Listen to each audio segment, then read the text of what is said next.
to our first Florida Civic Advance nonpartisan, nonprofit convening. We are so excited to have a plethora of entities across the state, both private and public and for-profit, that are doing the good work of sharing information and elevating the state of Florida. Although I am the executive director for the Institute for Strategic Policy Solutions, in this capacity, I am presenting just like you. I am a board member with the Florida Civic Advance, and so honored to share the stage with the many, many partners who made this available. We invite you to look at our Florida Civic Advance website to get a look at our executive director and our board of directors. And we can't wait to see what you have to say about the footprint moving forward for our first convening session. Thank you again. So, Bob, all yours, sir. Yes. I'm Bob Jones, and I'm on the team for the forum. Kimberly Jackson, you just heard from St. Pete College. Steve Maceda from the Lou Fry Institute, Dennis Ross from the American Center for Political Leadership at Southeastern, and myself. And on behalf of the Florida Civic Advance Board, the next slide, this is our first convening. We recently created a strategic set of strategic priorities, and one of which is convening, and we are very happy to really start this effort with this group of higher education civic centers. So next slide. So this is an origin story, and I directed a center at Florida State University for about 30 years.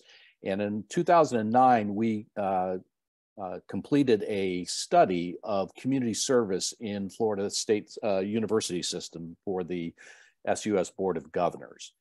And at that moment, we were very surprised to find a really rich trove of service stories and institutions and centers across the board. And this was the 12, at that moment, the 12 universities that comprise the state university system.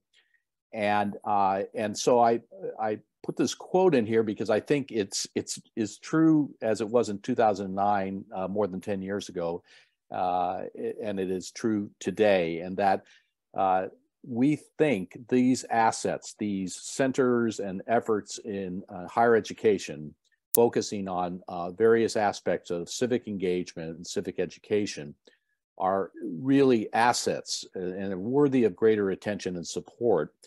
And the investments made in these programs are capable of even greater returns going forward. So I said this was the starting point for the Florida Civic Advance. If you go to the next slide. But while we were doing this work, we worked with the Fry Institute at University of Central Florida and the Graham Center at University of Florida. And they were conducting, starting in 2008, using the National Civic Health Index to assess how the state was doing as a whole and in comparison to other states that were utilizing the same index.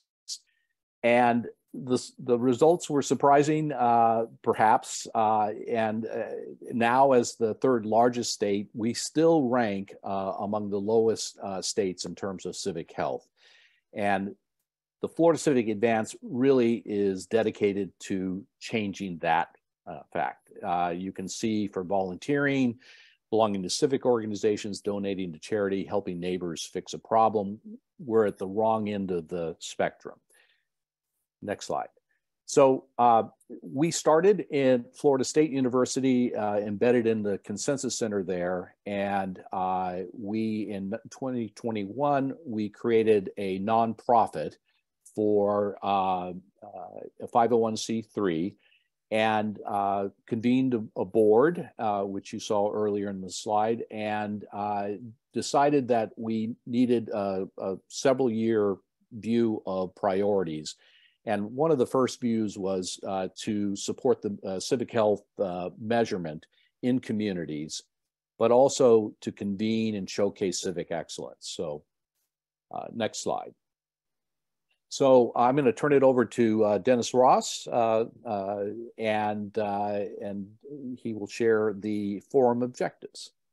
Thank you, Bob, and thank you all for participating. I am not an academician. In fact, I spent over 2 decades in elected office, both in the Florida legislature and in the United States Congress, where I realized that our continued polarization, our divide in our country is not going to be cured by those that we rely on in our legislative institutions. In fact, what I've seen is that we need to do a better job in the world of education, either K through 12 and higher education, because that's our last best hope. And each of your institutions represents the best about our future in terms of building stronger civic muscle, greater civic engagement, and ultimately building better citizens. And so the purpose of this particular webinar is essentially a meet and greet. It's allowing us to share, introduce ourselves, share each other, talk about our programs, explore what we're doing, and if there might be overlapping interests, and if we have any opportunities for collaborations, after which we can discuss what next steps, if any, we want to take, whether it be future meetings, future webinars, or programs. But from one who has been there to look under the hood and see how bad, as you saw from the previous slide, Florida rates 50th in terms of civic health. We have our challenges ahead of us, but we have such collective knowledge here and so much in common that I'm delighted to be part of this and hope that this will be a successful morning. So thank you all for being here. Bob? All right. So Steve, you're going to handle the agenda flow. Sure. So if you look on the screen here, which all of you are because I'm sharing it, our form agenda and flow. So we already went over our introduction, Civic Advance, the purpose of the meeting. Basically, then we're going to share out who we are. Remember, this is really one of the big points of this conversation because there's so many different groups of us and we don't know who we are. So who are you and what you're doing or planning and what do you hope to get out of this meeting? Try to keep your sort of words to less than 3 minutes or so. I know we like to talk about ourselves. I'm certainly among those, but try to keep it about 3 minutes. And then we're going to go into breakout rooms. We have 3 breakout rooms: education, engagement, and scholarship. And so you can choose which one you want to go to, and you'll have about 15 to 20 minutes or so to talk with your peers and your colleagues about commonalities and goals and opportunities for collaboration to really explore what you can do together and really find ways to, a chance for you to sort of perhaps vent perhaps about some issues you might be facing, but also talk about ways to overcome challenges, right? And come together. And then we'll do a room report share out of the discussions. So definitely want to make sure that there is someone taking notes in your room. And then we'll talk about some next steps. How do we follow up? And then how are you going to follow up? And so this is really how we're going to go today. We are, again, very grateful that you are here. I know it's 3 hours of your morning, and we do hope that at the very least, you'll find out who you can work with, right? And who you can collaborate and who's doing what. So we're very excited again that you are here to work with us as we go through our very first collaborative forum. Okay. And so now we're going to have our organizational introductions, all right? So we did have folks who sent in slides and some folks didn't send in slides, and that's okay. So when you see your slide pop up on the screen, please feel free to unmute yourself and share out who you are. All right. So we begin obviously looking at who responded to the survey, and you can see on the screen that we had a large number. We have a large number of civic education, engagement, or research organizations in the state of Florida. And again, one of the purposes of this conversation is to really find out who we are and who's doing what, okay? And of course, we'll have access to this list following this conversation. All right, so we begin at the St. Pete Center for Civic Engagement and Social Impact. Good morning. My name is David Gleam. I'm the director of the St. Pete Center at Ecker College. I'm also Associate VP for strategy, so I wear a couple hats at the college. The St. Pete Center is a brand new entity. This is our first year of existence. I'm one of the co-founders, along with Kanika Tomlin, who is the St. Pete sort of deputy mayor and city manager. She joined Ecker College after when the Kreisman administration ended. And so she was instrumental in working to launch the center. We also worked with two faculty who were instrumental in helping sort of plan the center. So we launched in October. The idea for the center sort of grew out of our last strategic plan. The idea was to sort of extend the college's sort of urban edge, as we call it. The college is known for its marine science programs. So we had sort of a long history of sort of engaging the Gulf, but we wanted to sort of break through that Eckerd bubble and connect more deeply with St. Pete and sort of the area in Pinellas County. So we wanted to do it in a way that supported the liberal arts mission of the college, which is focused on teaching and research and service. And so the center's programming was really developed with that in mind, to find ways to help faculty and students sort of connect with local organizations, to work on projects together that would be mutually beneficial. So the organizations could get some assistance and help in sort of developing and succeeding in sort of in long-term projects, and then students would get real world kinds of experiences that they could tell stories about and sort of show their skills and tell stories on their resumes as they're looking for jobs. So we developed sort of 4 impact areas you can see there, and the very broad kinds of sort of themes and issues that the center addresses. And this really provides us a great deal of sort of flexibility when we're thinking about what organizations to work with and sort of attracting faculty and students to working with the center. And they derive from sort of long-term interests of the institution. If you go to the next slide, I can show you some of the sort of 5 sort of programming areas that we focus on. I think our most important is our faculty fellows.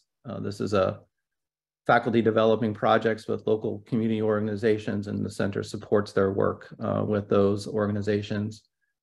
Community affiliates are local organizations, both for and nonprofit, that we work more deeply with to develop projects together, to launch events. Our city semester program is in the works. This is like other city semester programs that colleges and universities have around the country. We're sort of an immersion program for students, engaging them with the city, with issues in an urban environment. We have a lecture series, which is sort of growing, and then this catch-all mission-driven events. So it's sort of other kinds of projects and events that we host on campus and invite community members in to participate in. So that's us. I think long-term, since we're brand new, my interest is finding ways to create long-term sustainability and to drive so we can begin to tell a good story and derive maybe philanthropic interest and donor support as we continue our work. Excellent. Thank you. Fantastic. Thank you so much. We're very excited to be here, and welcome to the Civic Space. Thank you. We're very excited to have you. Next is FIU's Maurice A. Ferre. I apologize if I said that wrong. Institute for Civic Leadership. Hi, yeah, it's Ferre, and everyone has problems saying it. Hi, everyone. I'm Amanda Knapp. I'm the coordinator of administrative services for the Ferre Institute for Civic Leadership, alongside our director, Dr. Agatha Caraballo. We are a new institute, will be 2 years in August. We're very small, but we work as a big team. We have a group of wonderful fellows. We offer a fellowship program. We offer 2 certificates in civic leadership, 1 undergraduate and 1 graduate. And more importantly, we do an immense amount of programming. For example, on Monday we had Your Voice, Your Vote. We had You Be the Judge yesterday, where we presented the students a real life court case, and they broke up into groups, and they had to decide the verdict. We are focusing on the sustainable development goals this semester with a new program we launched in the spring called Generation Civics, where we are really trying to focus on issues that are important to students and teach them that if you care about these issues, then you have to get out in your community and not only vote for these candidates, but also volunteer, community service. So we're really just all around the campus, different disciplines. Sometimes we have biology students come, pre-law, of course, political science. It's just really a wide variety. And right now we don't have a location, but the new building is being built, which we will have a whole section of the second floor. It's supposed to open in the fall of this year. So we're just very excited to be here today and learn from all of you. So thank you for having us. Fantastic. It's great to have you. And again, another new organization. Welcome to the Civic Space. Thank you.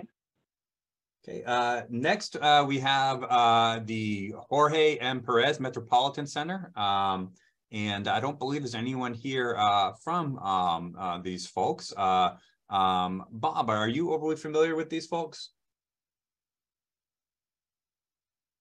I'm happy to chime in. Okay, please. The Jorge Metropolitan Center is the urban think tank located at FIU. They do a lot of applied research projects, not only with the county, but also with private entities. So really that's kind of the focus that they take is really in applied research. It's run by Dr. Howard Frank, housed within the Department of Public Policy Administration, which I'm also a faculty member, so I'm happy to answer any questions about the Metropolitan Center. Excellent. Thank you so much. Appreciate that. All right. Welcome. And then we have the Center for Leadership and Social Change at Florida State University. Bob, I know that you were up at FSU for quite a while, and do you want to talk a little bit about this? I'm also from the center if you want me to take your Bob. Fantastic. We didn't realize you'd be here. I apologize. Good morning. Yes, I didn't send a slide, but I am still happy to be with you all this morning. I also can drop in the chat a link to kind of our theoretical or framing model, which is usually the best way that we explain the work that we do. So I am Dr. Erin Sylvester Philpott. I work at the FSU Center for Leadership and Social Change. And we are a true kind of on-the-ground student-facing organization that falls within our student affairs unit within Florida State. We're focused on three kind of main areas, which is all at this moment something that we are comfortable acknowledging might change because we are one of the entities that has been directly named through some of the legislation that's happening right now in the state of Florida. So we are existing in a space of fluidity, and we're okay with that.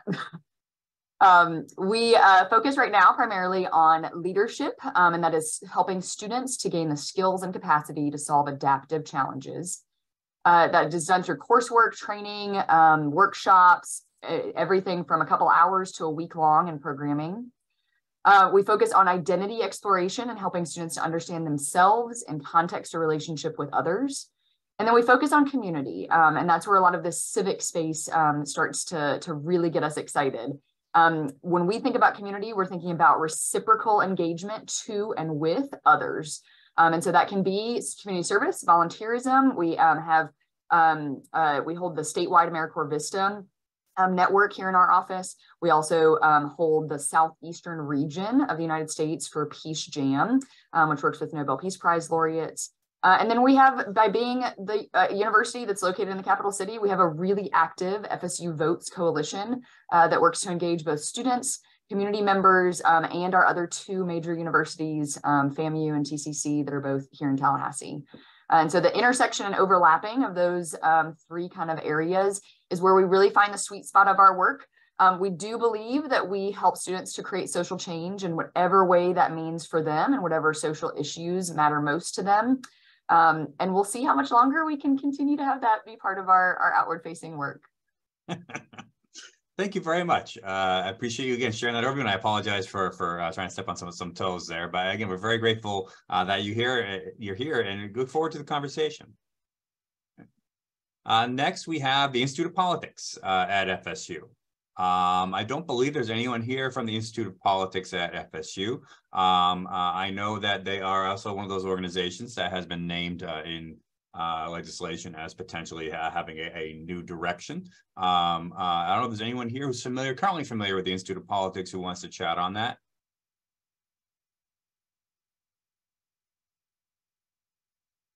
I will take that silence as a no. Bob, you're on mute. Yes, sorry. Just really briefly, I think this is I think it was created last year in 22, and they have started to figure out their place in the universe in general. But when I spoke with Dr. Chapin, it was to engage in political issues, but also civic issues. And but again, as we're saying, footnote this because we had the director speak with us yesterday to say that he was busy trying to deal with and look at the legislative outcomes and could not join us today. So thank you, Bob. All right, then we have the Leroy Collins Institute. Is there anyone here who can speak on the Leroy Collins Institute? Yes, I'm here. I'm the director. Wonderful, thank you. So I'm Lana Atkinson. I'm the director of the Leroy Collins Institute at FSU. The Leroy Collins Institute is a public think tank that is built in the image of Leroy Collins, who is a famous governor of the state, who was a fan by both Democrats and Republicans, and who led this state through very turbulent times during the civil rights movement. Our goals are that we work with a very active board who provides direction in terms of policy focus. We go out into the universities. We fund requests for proposals on big issues facing Florida. And then we do some research and we write reports and we get that into the public hands to try to make a difference. We have, in terms of students, we have a large group of young researchers who help with us. And we have a set of fellows at both the undergraduate and graduate level. Excellent. Thank you so much. Again, we really appreciate you being here today. All right, and then the FCRC Consensus Center. Good morning. My name's Hal Beardall. I am the current director of the FCRC Consensus Center, which was created by the Florida legislature back in 1987 and based here at FSU to serve as sort of a neutral entity in public policy discussions. We serve again as that independent public resource facilitating consensus solutions and supporting collaborative action.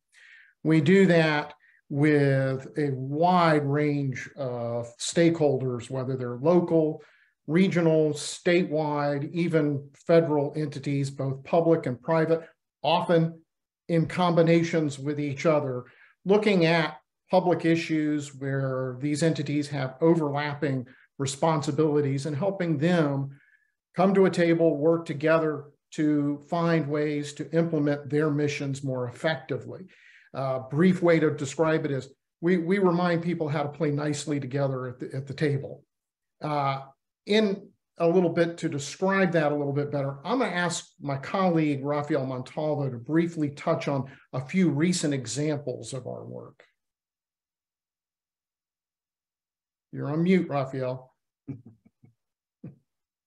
Sorry about that. I'm Rafael Montalvo, also with the Consensus Center in Central Florida. So these, as Hal said, are just examples.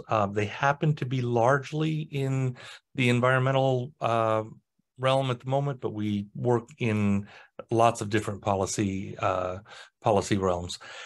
I'll focus on a couple of these. The Non-Native Fish and Wildlife Technical Assistance Group. That is a group that is helping rethink the structure of regulation of non-native species in Florida. It's convened by the Fish and Wildlife Commission. It includes representatives of pet industry, reptile breeders, environmental groups, state, federal, and even local agencies, whole range of folks around a table looking for agreement on what that structure should look like. The St. Andrew St. Joseph Bays Estuary Program is, again, a collaboration among a whole range of stakeholders in the St. Andrew Bays in the Panhandle, funded by BP oil spill monies, Restore Act monies, and looking to set up an ongoing program. In the first of those two examples, we are the facilitators at the table, actively helping everyone look for agreement. In the second example, we helped the key stakeholders there set up the program and are in the process of transitioning out of that. That will be an ongoing program. The Southwest Florida Climate and Community Summit is more or less what it sounds like, a summit in Southwest Florida involving representatives of local governments, environmental groups, citizen organizations in looking for and helping identify and develop priority strategies for addressing climate change and resiliency in that area. A much more focused role for us was in the on-site sewage treatment disposal system. The legislature transferred responsibility for oversight of essentially septic systems in Florida from the Department of Health to the Department of Environmental Protection. We helped both agencies negotiate that, the structure of that transfer, how the program will look once it moves from Department of Health to the Department of Environmental Protection. One last point I'll make, in contrast to most of you who've spoken so far, we don't usually work with students. We sometimes do, but it's not a regular part of our work. Our focus is on stakeholders and policy issues. So with that. Thank you so much. Really appreciate it. And again, we're very glad to have you here with us. Next, we have the Civic Engagement Initiative at Florida Tech. Is anyone here to speak on that? I am. Hello. My name is Abby Zabrotsky. I work at Florida Tech. I am our coordinator of student life, and I'm here to kind of show off our program.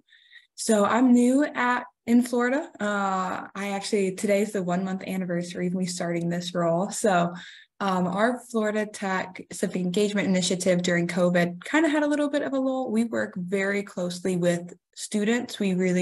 Our mission is to provide opportunities for students, staff, and faculty on campus to engage on campus and in the surrounding community. So we try to find community partners and then connect students to those opportunities.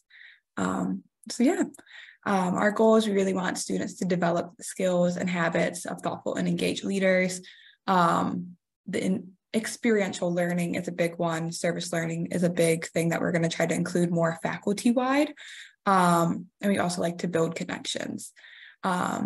We are a private 4-year STEM institution. So a lot of our students come from STEM backgrounds. A lot of them are in engineering, but we also have a really big aquatics program and air program too. So we're just looking to grow our program. If anyone has any inputs, I would greatly appreciate it. And I get so jazzed up hearing about what everyone does at their universities. So that's kind of my goal for today, just hear what is going on in Florida, get more tied into the civic world, and hopefully we can make something really cool in Central Florida too. Fantastic. Thanks, Abby. Really appreciate you being here and excited that you're excited about being here. That's the whole point. All right, next we have Miami-Dade's College Ecosystem for Change-Making Education. Good morning, everyone. My name is Josh Young. I'm the college-wide director for the Institute for Civic Engagement and Democracy, and we're a huge community college in Miami-Dade County. We have 8 campuses and more than 100,000 students. And our overarching umbrella of this work is change-making education. A quick way to describe that is activities that spark a sense of agency in students and provide opportunities to understand problems and practice creating positive social and/or environmental change for the common good. And the department that I oversee is Institute for Civic Engagement and Democracy. You can see there some of the things that we focus on, but we have the Earth Ethics Institute and a variety of infrastructure throughout the college to support change-making education, including work groups on each campus. If you go to the next slide. So I just wanted to quickly highlight our theory of change, our framework. And, in the end, as a community college, our students face a huge civic empowerment gap, and they have fewer opportunities for high quality participation in civic life. So in the end, we're working on that. And also we know all of our program contributes to student success, which is a huge priority for us as a community college, but all of us in higher ed. And just to highlight our mission to transform learning, strengthen democracy, and contribute meaningfully to the common good by awakening and empowering students for lifelong civic engagement. We've been at this since 1994 with the amazing leadership of Dr. Eduardo Padron, who many of you know, who retired a few years ago, but our current president, Madeline Pumariega, is a huge champion of this work as well. We also organize our work around the CLDE framework. Many of you are probably familiar with that from NASPA, but I love that, because it's about, building civic knowledge, skills, and mindsets through learning and practice. And then we use the 8 elements there that also are part of CLDE and NASPA. So all of our programming falls under one or more of these 8 elements. And the thing I wanted to highlight, though, is just some of our pathways and programs. If you look at the democratic engagement area, one thing that I'm really excited about is we've always thought, like, how can we promote, incentivize, and reward civic learning and democratic engagement beyond just hours of service? So we created the Civic Action Scorecard a few years ago. It has 80 civic actions, everything from knowing who your elected officials are, to performing a random act of kindness, to writing a letter to the editor. And for each action, students earn points. And if they get to a certain threshold, they can earn an award. And so it's amazing. It's really taking off. We have a lot of faculty integrating into their classes. Another thing that's not listed here is we just signed a 3-year contract with Give Pulse. It's a community engagement platform used by more than 200 colleges. So we love it. We're rolling out all our programming in this tech. It's an app. It's done through the web. It's gotten rid of all the paper that we used to process 15,000 sheets of paper a year before Give Pulse with our service learning program. Another thing I want to highlight is the Unify America Challenge. I don't know if any of you are familiar with that. I'll drop the information in the chat, but we signed up with them a couple of years ago, and basically their program is free, and it's stressing how divided we become as a nation, and showing our students that we have more in common than what separates us. And basically, it's a 1-hour guided video conversation between 2 college students who come from different backgrounds, different ideologies. It's amazing. It's using technology to bring students together. We had over 400 students that participated last year. And again, we love it. We're going to continue to promote it. And you can see some of the other programs we have there. We have a community service work study program we call the Civic Leadership Fellows. And I'm out of time, so I'll stop there. And thank you so much. I put our websites on the bottom as well. Thank you so much. I really appreciate that. And then from the University of Miami, the Office of Civic and Community Engagement. Yes, hi, thank you so much. I'm Robin Back, and I'm the founding director of the Office of Civic and Community Engagement at the University of Miami. We founded the office in 2011, and our goal is really to promote teaching and research strategies that directly link academic scholarship to public practice. And so unlike some of the other centers, we are under academic affairs. So we partner with the Butler Center for Service and Leadership in Student Affairs on many of our programs, but our focus is really on engaging students and faculty in scholarship and pedagogy around a culture of engagement. And so we really seek to understand the ways in which students can translate what they learn in the classroom into real world problem-solving skills, and really help them see the ways in which they can become effective civic actors and graduate with a sense of civic mindedness and understand their role as civically responsible, depending on whatever their particular skill set or major is. We've developed a number of programs to help promote this idea of engagement in public scholarship and pedagogy. So we have an Engaged Faculty Fellows program where faculty participate in a year-long workshop on the engagement of pedagogy. So we talk with them about what are the various sort of theoretical and methodological foundations of engaged pedagogy? How do you build reflection into your courses? How do you find community partners? How do you ensure reciprocity and collaboration in the work that you do? How do you do assessment? So that is a program that we started at the time of our founding. We also run a Civic Scholars program in collaboration with the Butler Center for Service and Leadership. So this is for undergraduate students. They take 4 courses that have a community-based learning component. And we have about 600 courses in the curriculum that are community focused. And then they also participate in 4 volunteer and leadership activities through the Butler Center. So things like Gandhi Day of Service, MLK Day, Alternative Spring Break. Then they do a capstone project with a community partner that helps build capacity within that organization. And they participate in a semester-long reflection workshop their senior year where they present their portfolio of the work that they've done. We run a civic engagement high school partnership where we focus on enhancing education in the public school system in the humanities and STEM.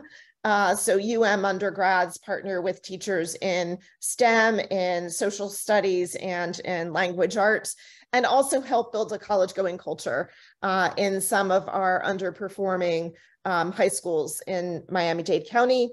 And then we have a racial justice grant program that was launched in the summer of 2020. And so that's designed for students to partner with faculty members and community organizations, both on campus and off campus, to promote efforts in racial justice. And if you could go to the next slide. Some of the work that we've also been doing through our office focuses on the intersections of housing affordability and climate change. So 2 of the key issues confronting Miami. Miami is the least affordable metropolitan housing market in the country. And of course, we're also ground zero for sea level rise. So we've been developing this program called Miami Housing Solutions Lab, and here the Miami Affordability Project, or MAP, which is a free interactive online platform with over 300 different data filters around indicators of equity, cost burden, where there is affordable housing, and then the ways in which climate is going to impact our affordable housing stock with data around flooding, elevation, storm surge, sea level rise, and extreme heat. And as part of this platform, we also have policy solution toolkits that look at best practices from across the country and how they can be applied here locally. And so this initiative has involved students, faculty, community organizations, elected officials, and policymakers, including Jim Murley, who's on the board of FCA.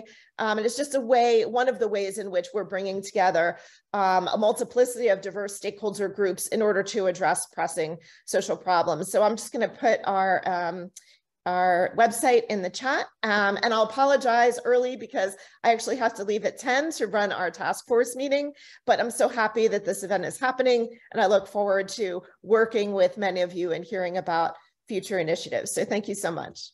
Thank you so much. I really appreciate you being here. And really, that map looks really fascinating. I look forward to exploring it. Next, Congressman Ross. Thanks very much. And I'm delighted to be participating with you all. 4 years ago when I left Congress, my goal was to work on education of civic engagement, civil discourse, and I was offered the opportunity to help build what is now known as the American Center for Political Leadership at Southeastern University. We're a private college based in Lakeland.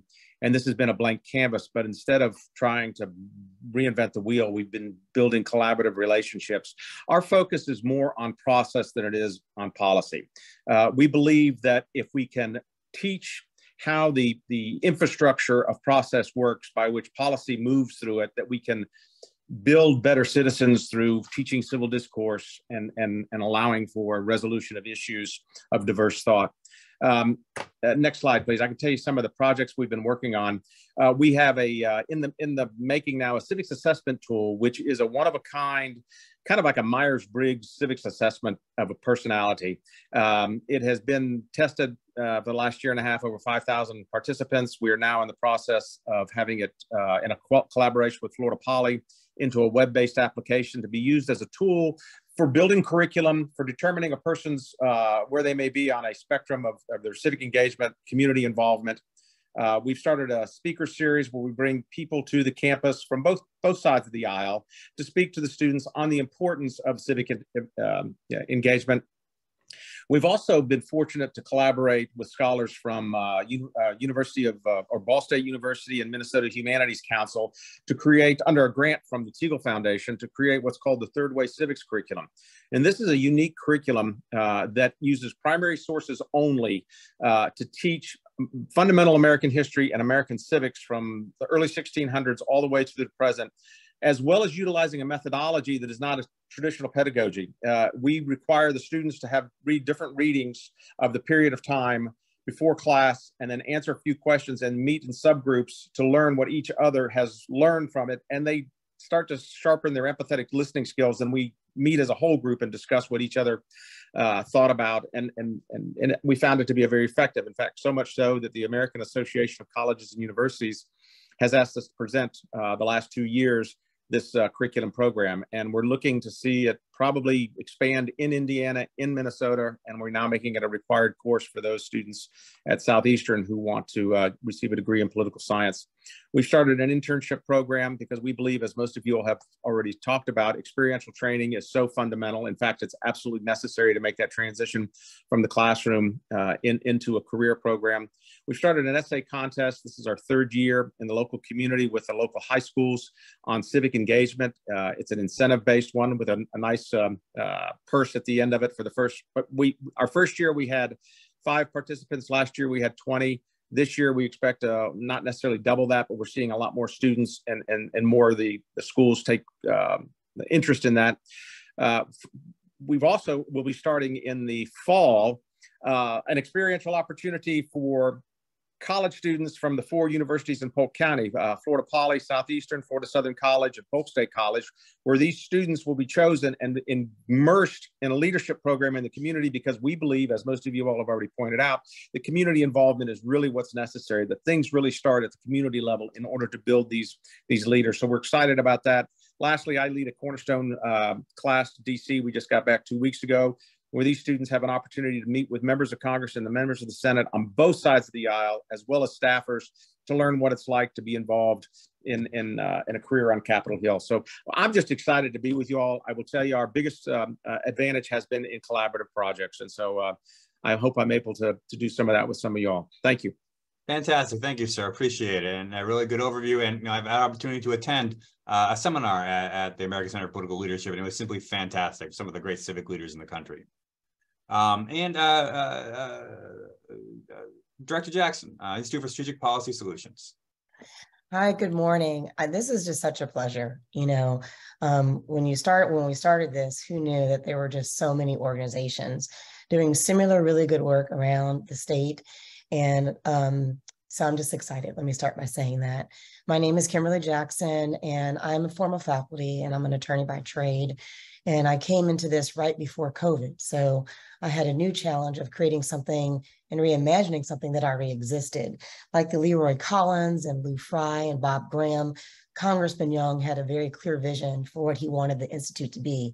It was really big, and I joke around and I say he probably created the job for himself before, unfortunately, he couldn't, move forward with it. But his vision was just to have social, political, and economic nonpartisan programming for the Florida college system. So I'm still reintroducing the Institute for the Florida college system. He literally brought funds to create a government institute at St. Pete College for the benefit of the Florida college system, because he wanted students just to understand the appropriate scope of government. He wanted them to understand what future leaders look like and the importance of public service. So if you go to our next slide, we have very generic slides because we have our QR code, which takes you straight to all of our programming. We've tried a smattering of things over the past 3 years because we were rebranding. So our website is very clear and transparent with everything that we do. We also, like Leroy Collins, have a board set up. So I report to both a board of trustees, approximately 16 community members, and there's ex officio members within the college. And then I report directly to the academic side of the house, and then ultimately Dr. Williams. So we've done some statewide programs that we just started. Our Great Debate, which was fun. We did it with HCC and Pasco, and we've done some programs with Eastern, where we're trying to do a full college-wide debate. We also work with voters education. We're trying to gather students around the state to do a conference.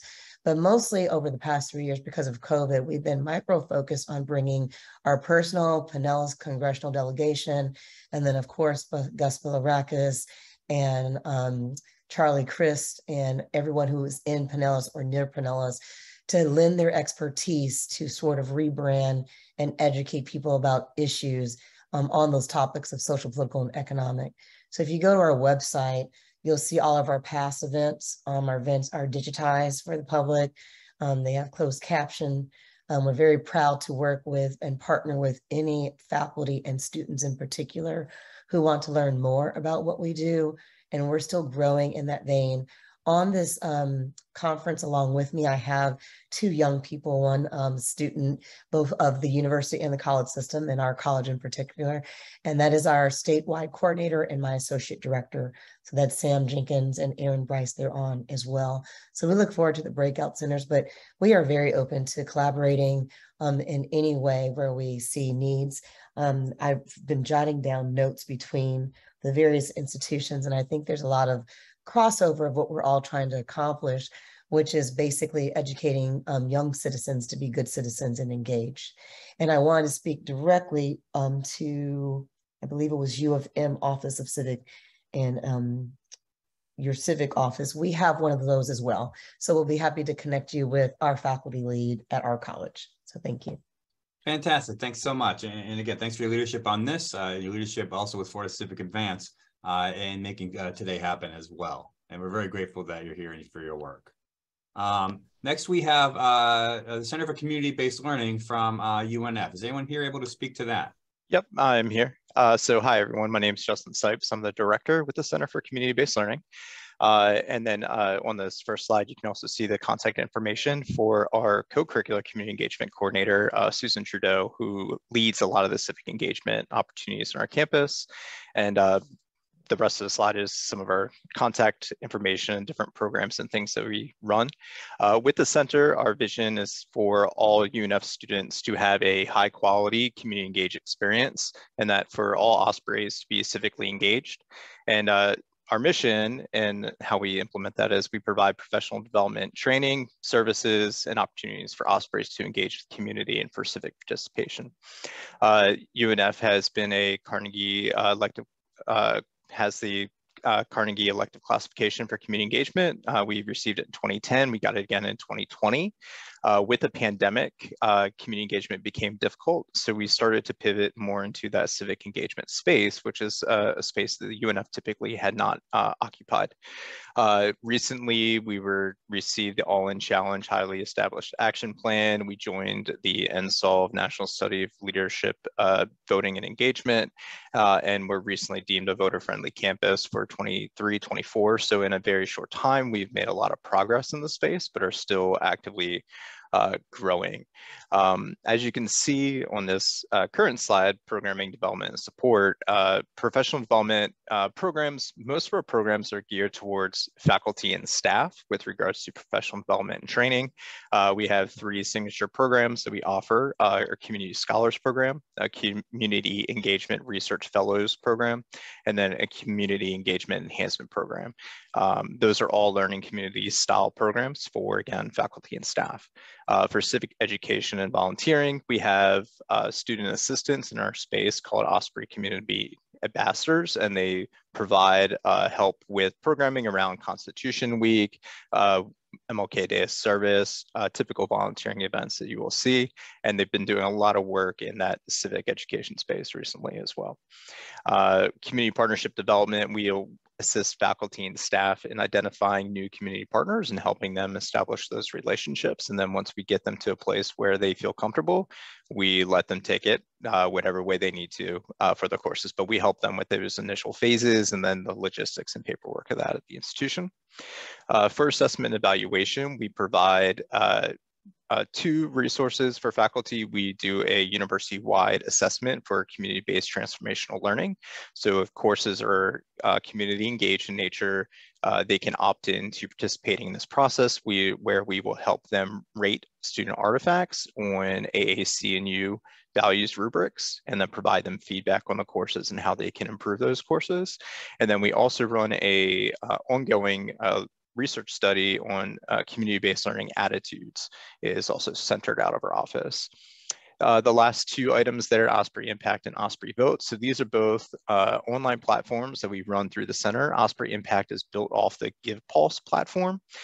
So this is a way for students to log hours that they're doing, community engagement hours, and then to have that verified through external entities. And so that's both for curricular and co-curricular hours are logged within that system. And then for Osprey Vote, this is thanks very much to Josh Young and Miami-Dade, who turned us on to this. This is built on the Motivote platform. And so as we're moving to the civic engagement space, we decided to invest into this platform. And the idea of Motivote Osprey Vote is to encourage voting behaviors earlier in students' careers. So that way, hopefully by the time they leave the institution, they will already have those behaviors in place. And so it incentivizes students to create action plans and then to continue to fulfill those action plans, and then they can take those points that they receive from completing items in their action plans and convert those into incentives within the platform. So that is us. Fantastic, and thanks so much for being here. Very grateful to have you. And next we have the Lemieux Center for Public Policy. All right, let me see if I can you hear me all right? Yep. Okay, let's see if I pop up again. Good morning, everyone. It's a pleasure to be here and to present the Lemieux Center for Public Policy at Palm Beach Atlantic University. You can see in the slide, it was named for former Senator George Lemieux, who served in the U.S. Senate.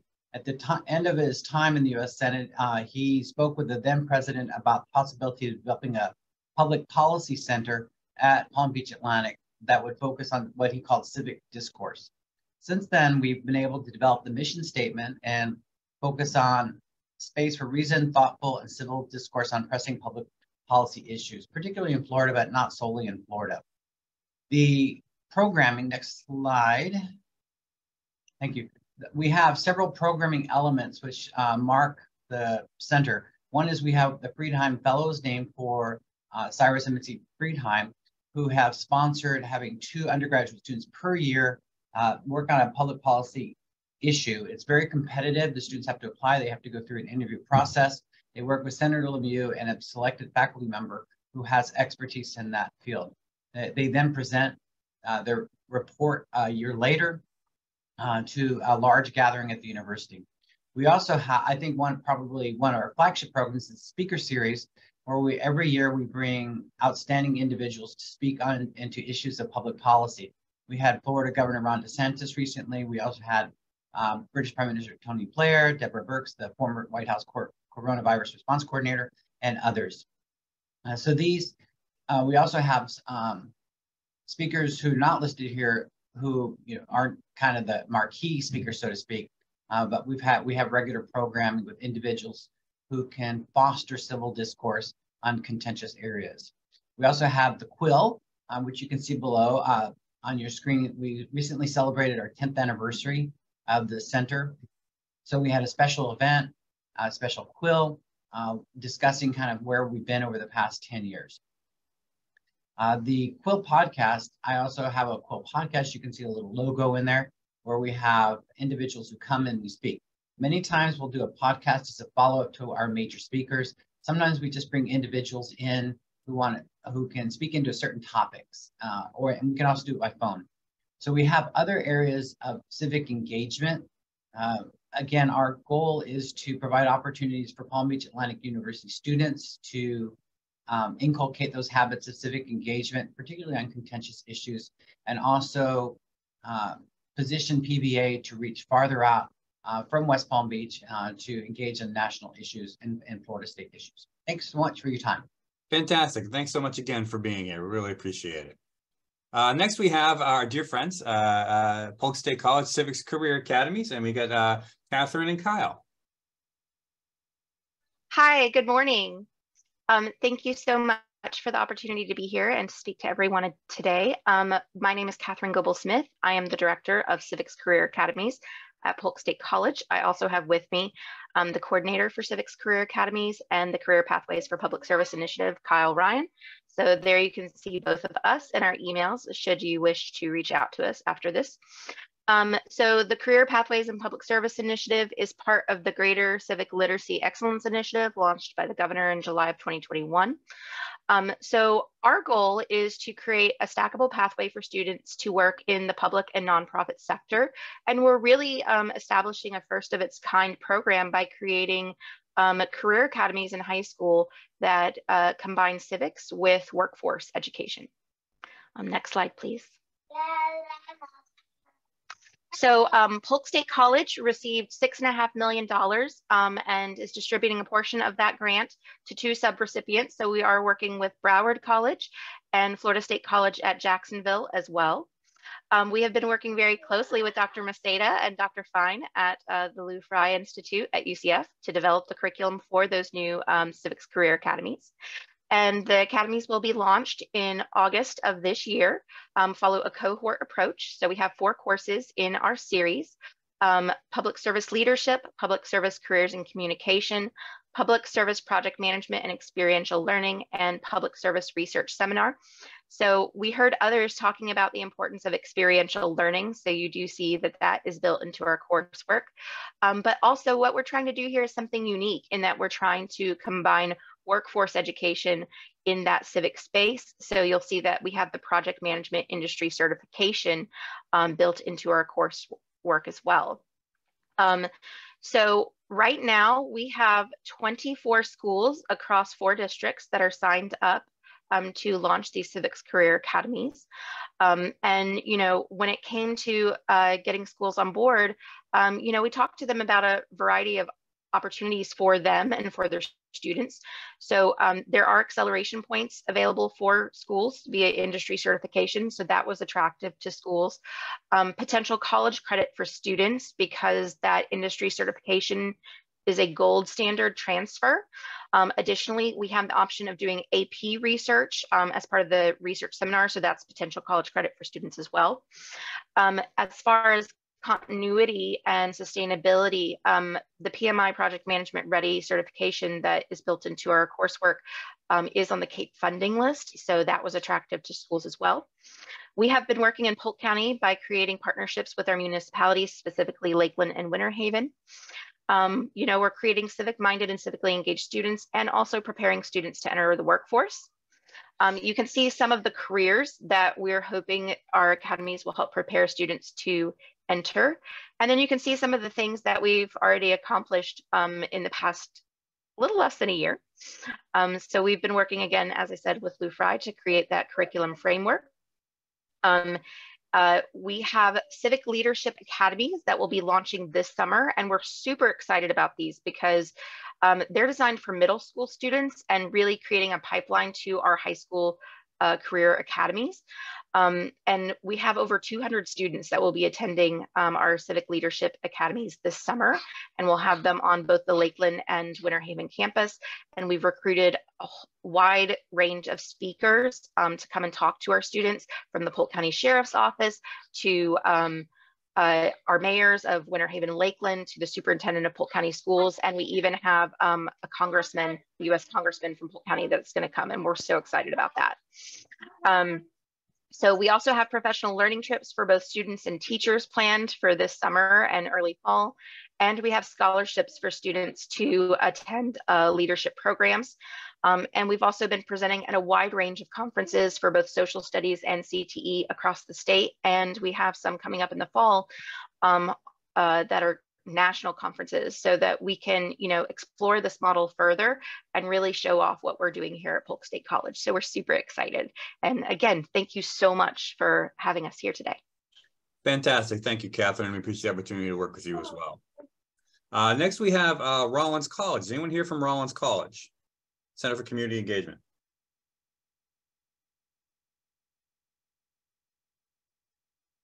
I will take the silence as a no. But you see the link there. I encourage you to check out their particular site. Of course, they're local in this Central Florida area, and very grateful again that they're at the very least, another civics organization to consider. Then we have Stetson University. Is anyone here from Stetson University's Center for Community Engagement?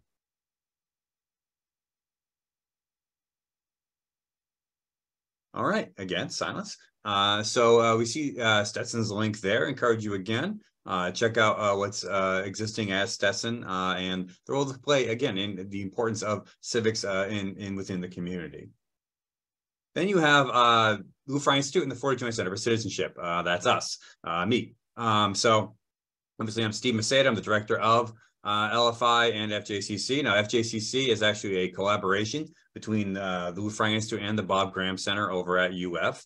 And then our director of curriculum is Chris Spinelli, and Kimberly Gardens, our curriculum specialist. And basically looking at most of the folks who do a lot of the work here. And then Dr. Terry Fines, our associate director, and our content specialist. And our goal here, you see on the screen there, is essentially to create good citizens, to create active, engaged, and thoughtful citizens. Basically, the first three bullets are our primary focus. Our fourth bullet, there's a little more money than we have. But we have provided resources for students and teachers throughout the state of Florida for a decade. We have resources, and we serve teachers in every single district in the state. More than 300,000 students in Florida use our Civics 360 website. And perhaps our most popular resource for teachers outside of our lesson plans, which are available at floridacitizen.org, is our resource called Civics in Real Life. This is a one-page resource that comes out every week that connects civic concepts and ideas to current events. And we are currently in the process of crafting a brand new one that will be released next week for an event that happened last night that I'm not going to get into now. But our goal really is to keep teachers from getting fired. So we are a nonpartisan organization, and so everything we do is intended to keep teachers safe, secure, and knowledgeable about civics in the classroom. And so our priorities for 23-24 is obviously supporting the work of Polk State and the development and implementation of civics career academies. Curriculum materials development, implementation for 23-24 civics and government benchmarks. So there are new civics and government benchmarks for K-12, which we're working on. Teacher professional development to support these new benchmarks and the revised assessments around them. Expansion of current events and civil discussion, professional development, and resources, because teachers struggle with teaching current events and having civil discussions in the classroom. We're working really hard in providing professional development for that. And obviously, we're very grateful for the opportunity for this conversation, because we're always seeking opportunities for collaboration and grant funding. And so, we look forward to opportunities to collaborate with folks here as we really seek to ensure collaborative opportunities in that civic space. Okay. And next we have the Lead Scholars Academy here at UCF. Is anyone here from the Lead Scholars Academy? Hello, I'm Virginia Cook. I'm one of the assistant directors in Lead Scholars Academy. I also have a colleague here who I'll have introduce himself in a moment and talk a little bit about one of our civic engagement courses. But Lead Scholars Academy is a program for undergraduates at University of Central Florida. We engage over 500 students a year in different programs. Our primary program is a Lead Scholars Academy for first year, second year students, where they take classes with us. We're kind of a bridge between student affairs and the academic side. So we do offer 4-credit courses and have a host of adjunct faculty that help us in teaching all the courses for our students. They are required to do service in the community, do reflective papers. We are a service learning program. And we really want to focus on creating social change agents in a global society. So Vasily, you want to introduce yourself? Good morning. Pleasure to be here. My name is Vasily Yurin. I teach at the Lead Scholars Academy. And I teach a number of courses, but one of the courses that I teach is named specifically Civic Engagement Scholars Program. And in this course, students learn how to become a more active citizens in their community. They learn about the various ways of engaging with the communities. They explore connections between leadership, service, volunteering, political engagement, active citizenship. Students learn, they identify and they learn how to express their personal values and their passions. They engage in difficult conversations. Learn how to respect diverse opinions. We cover such topics with them as community, voter suppression, voter engagement, gentrification, gerrymandering, and so on. Thank you. Fantastic, excellent. And again, friends here at UCF, we really appreciate you guys being here with us today as we talk about the civic space here in Florida. Then we have Bob Graham Center at UF. Anybody here from our friends at the Bob Graham Center?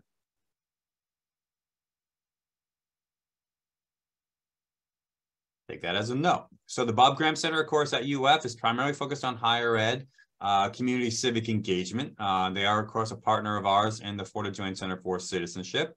And they have been around for many years and are currently really focusing on getting UF students really involved in civic life and civic experience, both in the community, state and national. Okay. And then the Hamilton Center at UF. I don't believe there's anyone from the Hamilton Center here, but the Hamilton Center is brand new, launched last year. It is focused on quote unquote classical civics education, and it is focusing on both K-12 and higher ed. Currently, one of those organizations also in the state's plan for civics, and they are currently still gearing up to really launch a number of programs here over the next year. Okay, and then we have our friends from the Civic Community Voices and Informed Choices, IFAS. Anyone here want to talk on that? Yeah, I'm here. Thank you. Good morning, everyone. I'm with the University of Florida IFAS Extension, and this program, Community Voices Informed Choices, or Civic for short, is a program with the University of Florida IFAS Extension and Florida A&M University. It is a partnership between the two organizations. If you go to the next slide, thank you. So what Civic does is it utilizes the extension mission, which is to deliver science-based information to the community. We do that to address community issues. So we take a community issue, we look at what the credible scientific information is out there, and we are focused on diversity and inclusion. We want to make sure that all members of the community are a part of addressing these complex issues. We include public participation. Community partners are a big part of the Civic program. And then we use deliberative discussions based loosely on the Kettering Foundation's model for deliberative forums to bring people together to share their different perspectives. One of the goals there is to allow others to hear different perspectives, to broaden their thinking on these issues, and we deliberate. Usually we use a discussion guide or an issue guide. We have 3 options generally, and within each of those options are a list of actions that can be taken by community members. And then for each one of those actions, there is a trade-off, and I think that's discussed a little bit more detail on the next slide. We some of the essential aspects of deliberative discussion is we want diverse perspectives. That's really important. We want to frame an issue. We're going to focus those issues or that framing on the values of the community members. We do that through concern collecting as we develop the issue guide. And then again, we're looking at trade-offs, not facts. So if there's an action item, what is the trade-off of implementing that action? We always have to give up something. If we do X, what do we have to give up? And so that's part of the deliberation. A facilitator is used to guide the process to make sure that the atmosphere is conducive to listening and to sharing. We want to have a safe environment where everyone feels comfortable in talking and sharing.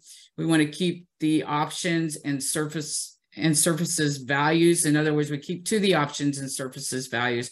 We want to hear what people value about this issue. And we want to talk about those options from that perspective. And then we want, ultimately, we hope this leads to local actions, and those local actions can mean any number of things. They could be collecting more information. It could be engaging local experts, maybe having a town hall meeting and bringing in those local experts to learn more about the issue, which then might be followed by more deliberative discussions. We want to raise public awareness. A lot of times people aren't even aware of what causes issues, where these issues originate. And so we want to raise that awareness, and then making recommendations. Perhaps people will go speak to their legislatures. Maybe they'll go speak to their county commissioners, their city commissioners, whatever the case may be, to help influence policy on these complex issues. Thank you. Thank you so much. And again, appreciate you guys being here. Speaking as a Gator myself, always excited to see UF involved in the civic space. Is anyone here from Cape? Yep, that would be me. I'm Martha Monroe, also at the University of Florida, and also working with Linda on Civic. And we've been chatting back and forth on the system, realizing that there's a number of you out there who we should be partnering with. That's the whole point of this conversation, right? Both CAPE and Civic. There's ways we can work together. So CAPE is an acronym, stands for Community Action Projects for the Environment. It's a 4-H program. So that the 4-H is the youth organization of cooperative extension. So both FAMU and UF are involved in 4-H. And CAPE is designed to help youth groups go through a process of exploring and developing and implementing a project, a community service project in their local community. But it's not your typical service project. It's not building a garden or monitoring invasive species. It's not the doing of the thing. It's instead asking a decision maker to make a change. And that change is around a policy, so it's a more sustainable change in their community. That's a little different. It's a little scary for a lot of kids and leaders. And so we're really encouraging them to partner with local experts, with community organizations, with people who care about the same issue, so that they learn who is a decision maker, what is the system to make changes on this issue, and what are the sorts of things that the decision maker could be nudged to do in a way that is appropriate and meaningful in that community. So we're teaching kids how to be civically engaged, how to be responsible citizens. And we believe that it's working in a way that doesn't turn them into radical advocates that will make parents scared. So we also want to keep people, they're not employed, they're volunteers, but we want to keep the system working. And so that's what we're doing. I'm happy to send the PDF of this leader guide to somebody, Stephen or Bob, who can send it out to all of you, because it's not just for 4-H. It can be used for after-school clubs. It can be used for scout groups. And I suspect that some of your undergrad classes and groups might enjoy the activities that are involved in this process. Well, that's fantastic. I would like a copy of this. I think it actually would work fantastically as well for the Civics Career Academies, some form or fashion. So really appreciate you being here. And again, look forward to further conversations on this. Thanks. And then we have University of South Florida, the Office of Community Engagement and Partnerships. Is anyone here from USF? All right, I'll take that silence as a no, but I encourage you again, check out their website and check out the opportunities and efforts that they are engaged in. Okay. All right. So, sorry. Yes.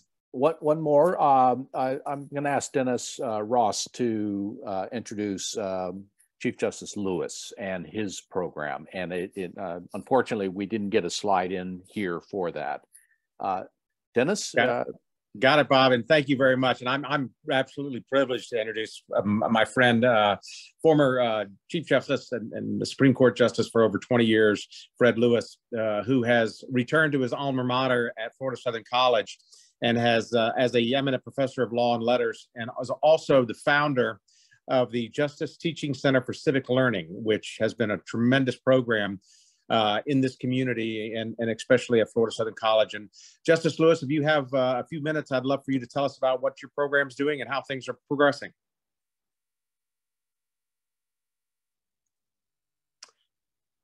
We might have lost him.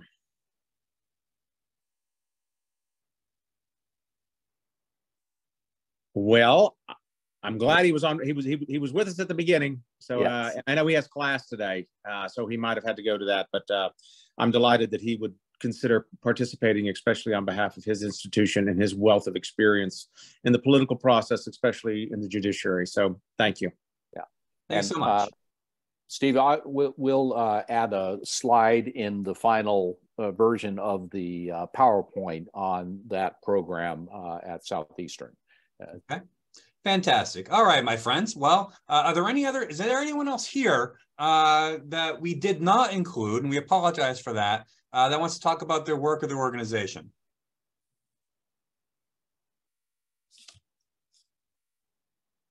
All right. Well, we're going to take a 10-minute break.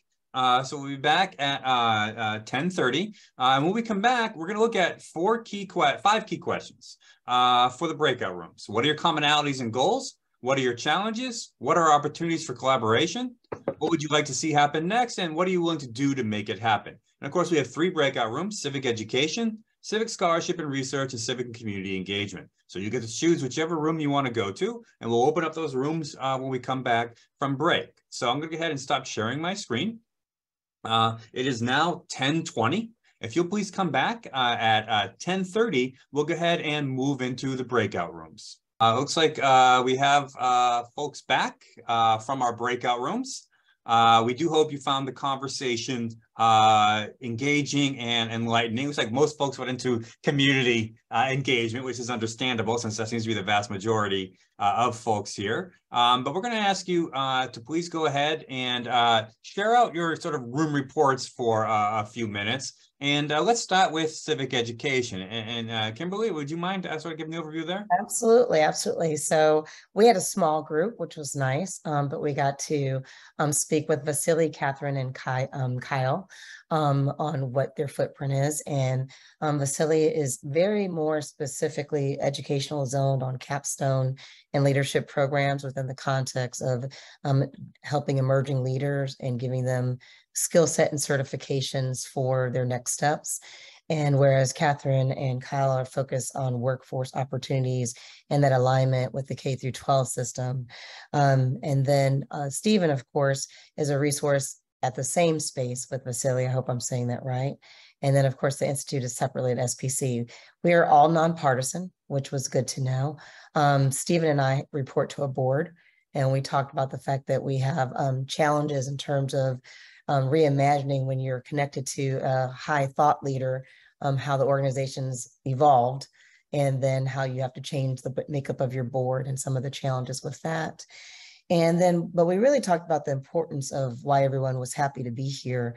There was some more alignment with the office at University of Miami with possibly Catherine and Kyle.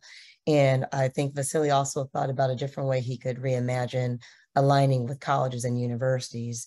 Stephen and I both shared that we're in an emerging, changing space where we're delivering services with it to a younger generation with a different footprint. And overall, I think the biggest plus that we talked about is wanting to further the conversation with each of you all so that we can determine where we can better partner and align, since there's so much crossover that's going on, at least it seems initially through this first forum. Excellent. Thank you so much. And appreciate the conversation that we had here. And we hope for the next version of this, we do have some more folks focused on education to join us. Bob, I know you have a couple of folks there with the Civic Scholarship. So yes, Sam Jenkins from Kim Shaw and I had a conversation about scholarship. And and I know that a number of folks who were on us in the first half who had an interest in scholarship were not able to join us. But we talked about this, and I asked Sam about how the Institute has thought about whether or not scholarship is a part of their broader mission, and then how scholarship and practice intersect.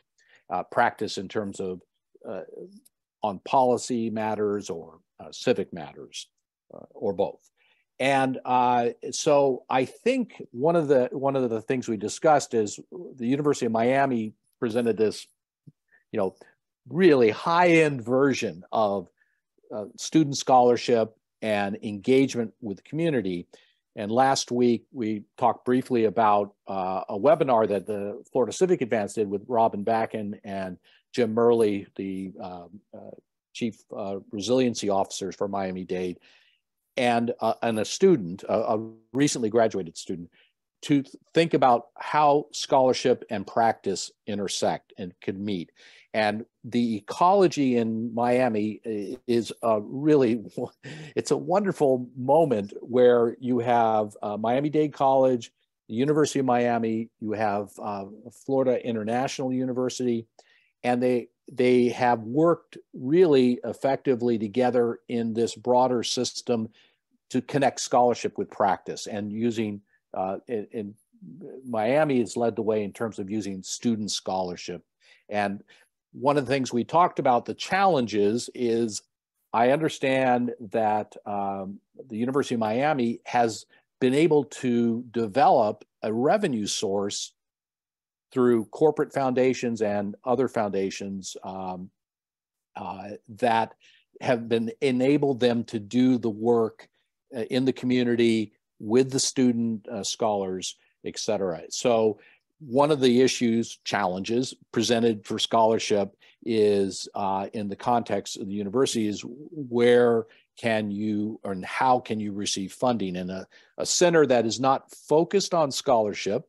And we talked about that, Kimberly, with the Institute, that perhaps a collaboration with other adjacent institutions like Eckerd College and University of South Florida might present opportunities, but also I understand that the issues with the St. Pete College system, that you have others that are attending to pedagogy and scholarship as a part of their, but perhaps not focused on this civic side of things. So it was a conversation that was two of us, and none of which are scholars, but we're both gentlemen. And so I'll leave it with that. Thanks so much, Bob. And again, I know a lot of folks that dropped off because were interested in that scholarship, and hopefully next time we can have that new conversation. Congressman Ross, civic and community engagement. Well, let me begin by saying 20 minutes was not sufficient enough to touch this topic, which I think is absolutely fascinating by the number of people that were engaged in this and also the conversation that we had. David from Eckerd College was telling us about how they get engaged. They encourage their students to get engaged in community projects. They have relationships with city leaders, with nonprofits to get the students engaged. They volunteer 20 hours, which is, and it's nonpartisan, and it's a way to build community involvement, community appreciation, and to further their engagement. We went in to talk further. Aaron at FSU was telling us, that there's at the intersection of service and leadership, that engagement has become somewhat polarizing because it's become partisan. If you encourage people to go out to vote, what are you telling them? Are you telling them you need to go vote this way or that way? And so the conversation then went to go into talk about, well, how do you focus on civic engagement in order to not offend anybody? And can you actually do that? Justin at UNF talked about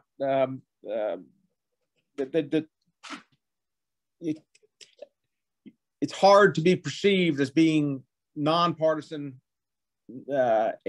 without bias when you're trying to teach a particular curriculum or topic, and that somehow or another, most likely you will be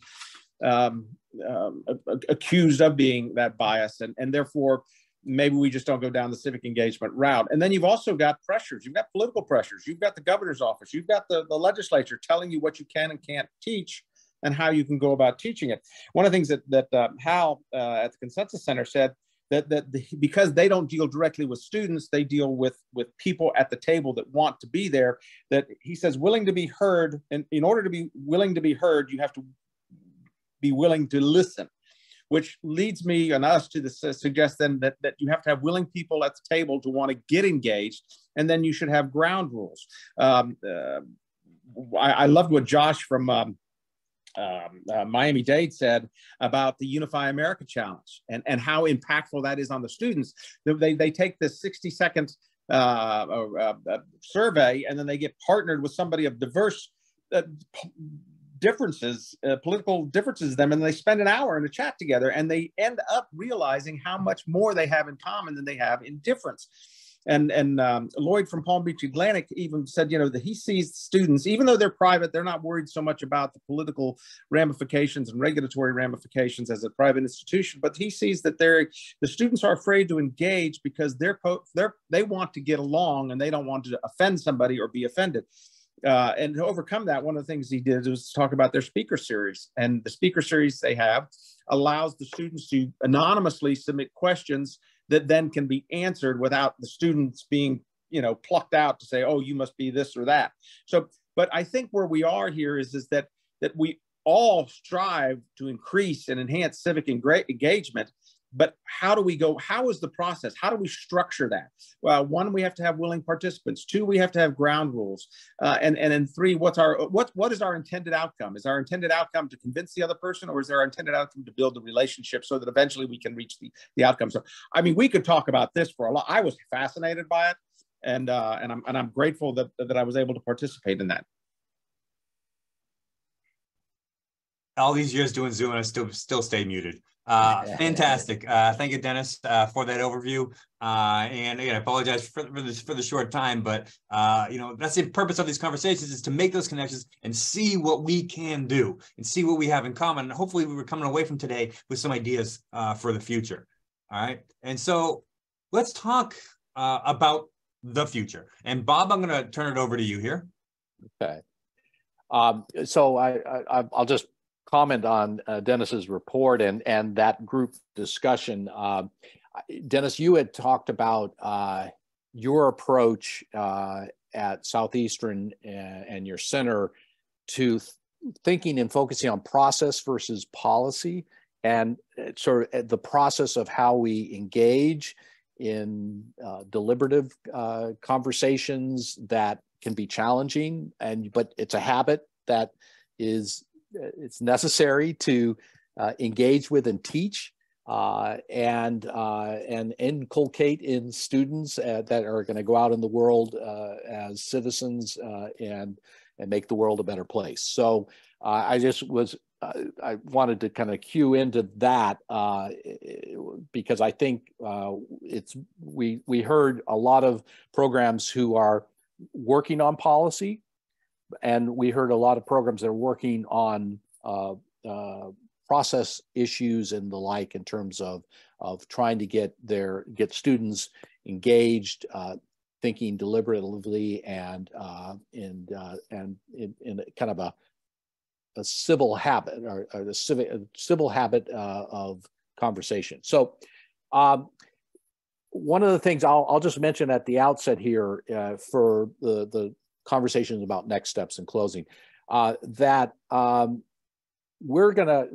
Florida Civic Advance is going to produce a forum report, and we're probably going to just create a page on our website that both has the kind of the video of this session, as well as other information, news bits and the like that have something to do with civic engagement, civic education.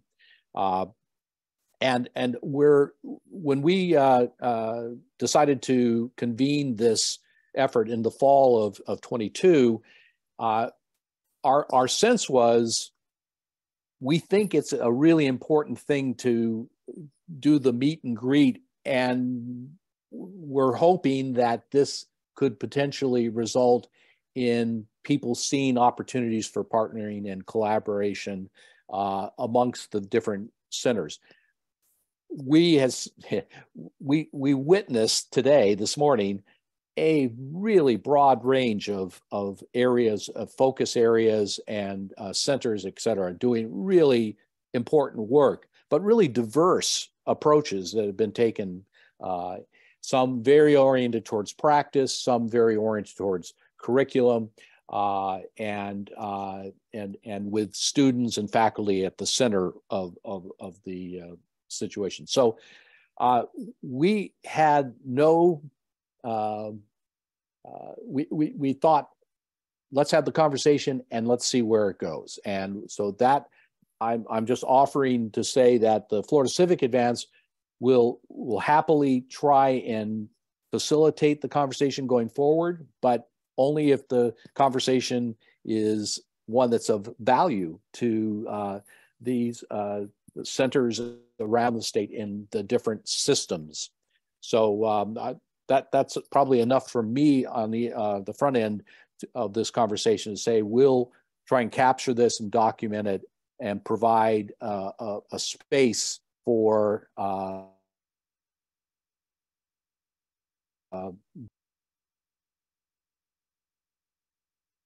well, Bob, you went mute there for a second, I think with your connection, but you see the questions here: webinar suggestions, future meetings, and other ideas. So one of the things that we're going to ask you to do is just complete a quick survey. It's not going to take long. And one of the options in the survey is, what other thoughts do you have on how we can both improve this sort of forum and what we might do moving forward? So I'm going to go ahead and put that tiny URL in the chat. Give me a moment. And if you just take a few minutes and complete the survey, we would be very grateful for your efforts here in this. And, I want to thank everyone again for participating in this conversation. We hope this is the first of many, whether it's large group or small group, moving forward. Dennis, Bob, Kimberly, do you have any closing thoughts you want to share? I'm just grateful to participate. I again, as what I would call a reformed practicing politician, I find this so encouraging and so grateful. I am very grateful for the service that you're providing to this next generation, because we need it in order to sustain a better democracy and better citizens. So thank you. Yeah, I want to echo that. I just want to say thank you for your participation. When we started this conversation, I don't know, 3 or 4 or even 5 months ago, it just really sparked from an idea that there are way more of us than we thought existed. And if that's the case, what are we doing and how can we make life better for each other and how can we support each other? So this has been a wonderful positive step in getting to know you all individually as you represent your organizations and trying to find some cross alignment. And we're happy to continue to further this process. I think next time we need to have just a big session on engagement and maybe do a breakout session for engagement and topics within that. But we're just very grateful to have the opportunity to meet the leaders who are trying to lead this process across the state. So thank you. Bob? I think I'm really very pleased, and I share Kimberly's astonishment that we have nearly 30 centers at various universities and colleges in the state of Florida, and that was a discovery for me. I thought I knew about a lot, but I knew about maybe upwards of a dozen centers, and there was at least twice that. And so I'm just very appreciative for the engagement. I know that we probably nagged you a bit in the run up to this to try and get some information from you and in order to make the session a better virtual session. But I think we should probably talk with others who are still participating, and perhaps we can send this link in terms of evaluation to all of those who participated in the front end. Yeah, and I appreciate that, Bob. And does anybody else want to just share their thoughts as we sort of wrap up this morning? We're always eager to hear.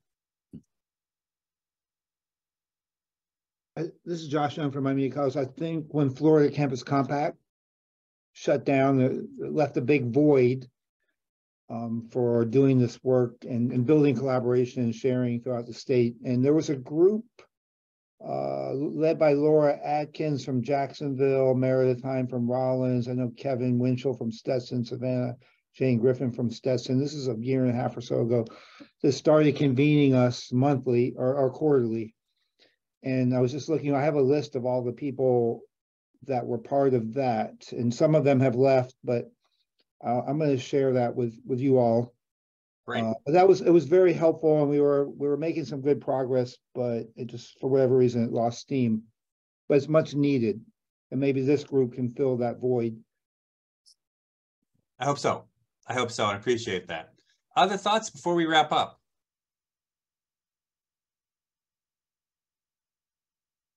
Oh, silence is affirmation. That's how I get all my stuff when I want to buy video games. So when I ask my wife. All right. So thank you, everybody, for being here today. And we really appreciate you talking. Please go ahead and complete the survey link. And we will follow up with you with this particular PowerPoint from today and contact information for the folks that attended. And thank you again very much for being here.